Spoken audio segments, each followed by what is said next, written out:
Sebelum Winter Sonata keluar, K-drama fans literally tak wujud. Korang setuju tak dengan statement tu? Geng yang lahir 80-an, 90-an, diorang mesti setuju yang waktu kita membesar, kita mostly surrounded dengan Japanese punya influence. Kereta duk pakai brand Toyota, Honda, barang rumah Toshiba, Panasonic. Kat TV pun kita duk tengok cerita macam Oshin, kartun Doraemon, Shinchan dan Dragon Ball, macam-macam lah. Kiranya waktu tu, Korea punya influence ni dari segi produk ke, entertainment ke, bukanlah zero kan, tapi orang tak berapa ambil pot pun pasal Korea waktu tu.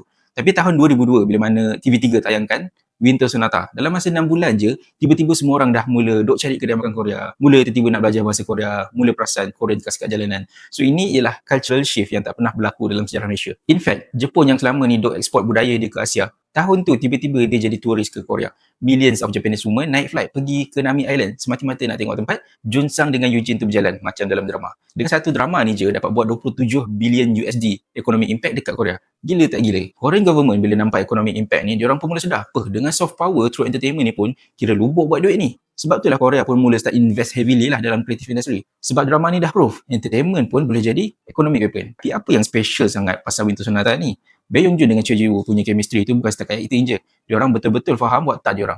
Junsang tu nampak gentle, nampak mysterious, pakai spek kan. Stereotype yang tak pernah wujud lagi before tu. Eugene pula nampak innocent tapi ada strong character. So perfect balance lah between hero and heroine ni. Walaupun saya personally tak tengok lah Winter Sonata waktu zaman tu sebab umur tengah tak nikah lagi. Tapi demam Winter Sonata tu terlalu kuat, boleh juga terasa. Dan Winter Sonata ni sebenarnya ialah titik permulaan yang orang Malaysia mula jadi Korea Obsessed Nation. Itu kalau kita cerita awal 2000. Kalau kita cerita sekarang, saya teringat waktu saya sambung belajar, fly ke Korea tahun 2015 and then balik ke Malaysia waktu cuti sama 2016. Setakat setahun setengah tinggalkan Malaysia tu pun dah nampak kedai makan Korea dah jadi sangat common. Bersepah kat Malaysia. Kiranya demand nak makan kimchi, nak makan ramyeon, nak makan ayam Korea tu, demand tu dah makin kuat. Pengaruh drama dengan mukbang lah tu kan, apa lagi. Dari segi entertainment pun hari ni kita layan Crash Landing on You, Squid Game, Queen of Tears, Running Man kan. Orang perempuan pun duk ikut 10 step Korean skincare routine, pakai produk kosmetik dia. Kelas bahasa Korea pun dah banyak, kat sekolah pun dah ada ajar. Kereta brand Korea pun hari ni dah ada better reputation berbanding dulu-dulu.